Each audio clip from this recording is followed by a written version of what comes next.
let's move on to part 2 of this review. Gin, overhearing the girls and being quite upset at them, uses his speed to expose Kurumu's cleavage and Mizure's ass.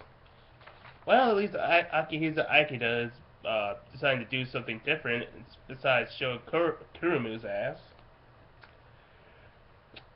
Then he proceeds to knock them out unconscious for accusing him. And on a side note, we get to see that while this was happening, Kokoa had a bloody nose, typical of the Japanese anime pervert. So does that mean that Kokoa is bisexual? Huh. Anyway, Gin warns Kokoa to not accuse him and stay out of the whole affair, which makes Kokoa believe it's him since that's what the werewolf said earlier. Gin suddenly confesses and says he'll explain if they meet him later on that night. However, the real culprit is hiding behind the shadows. And remember, in Rosario Vampire, if you hide in the shadows, you're the antagonist. Mocha and Skune discuss if Gin is innocent, and if there's possibly a doppelganger impersonating Gin. Yukari says Gin is guilty because the girls had a history with Gin. Mocha continues to view the list that Yukari gave her, but she spots that something is wrong with it. We then cut back with Kokoa meeting Gin at the graveyard. Okay, what is it with the characters meeting in the graveyard? What is so special about that place? Whatever. So they decide to meet at the graveyard, and Kokoa suspects he intends to kill her instead of confessing. Gin, however, says that he's being sincere about this, and turns into his werewolf form, while saying that if she wants answers, she has to defeat him first.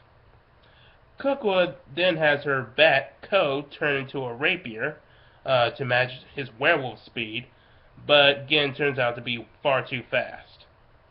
Fortunately, Kurumu and Mizure come to aid Kokoa, and they also mention that Gin was the one that trained them during the break. Huh, that's pretty interesting. It is pretty clever of them to get an S-class monster, a werewolf, to train the two girls to be able to fight Mocha, who is also an S-class monster.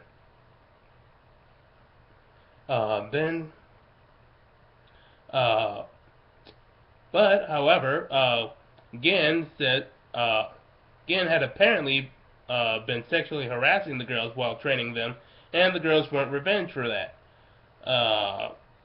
Even going so far as to saying that they want to lynch him.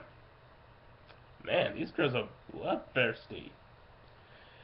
The girls try to gang up on Gin, but Gin, pathetically, asks for help because he feels that this is unfair. Suddenly, Coco arrives and tells the girls to stop. Coco says she heard fighting the other night and met Gin by accident. However, Mocha arrives and says this is a lie, and Coco is the real culprit, and she did it because she loves Gin. Mocha Coco tries to deny this, but Mocha says she figured this out by learning Coco doesn't share what the girls had on the list, which is being Gin's ex, and thus she is the culprit. Aha! I knew that girl was the culprit. What, I thought Gin was the culprit? Oh, don't be stupid.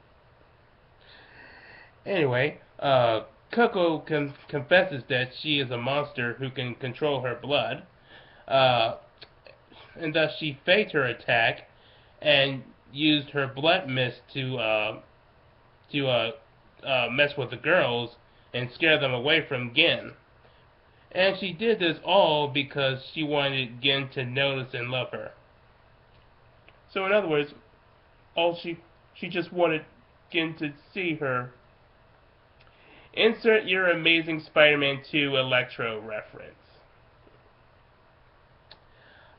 Gin then decides to gloat on how he tricked Cocoa to proving his innocence, and saying Coco is a little dumb for confessing so easily, as well as how the girls fawn over him, with Gin acting like a dick.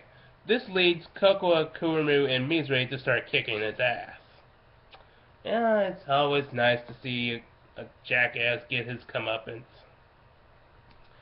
Anyway, the chapter ends off with Mocha and Skune deducing that Gin was actually covering for Coco, possibly hinting uh, that Gin might actually have some feelings for Coco, or at the very least just thinks she's just some innocent girl and doesn't deserve to be troubled. This was a pretty decent chapter.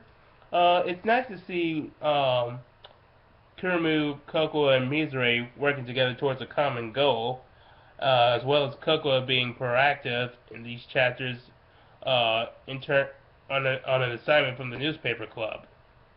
And despite Gin acting a bit like a dick, it was nice to see him show some redeeming qualities. And it was pretty nice to see, to learn that Kuremu and Mizure got their training from Gin, so they could fight against Mocha's vampire powers. So next time we'll see what happens in Chapter 10. I'm sure it will be very interesting.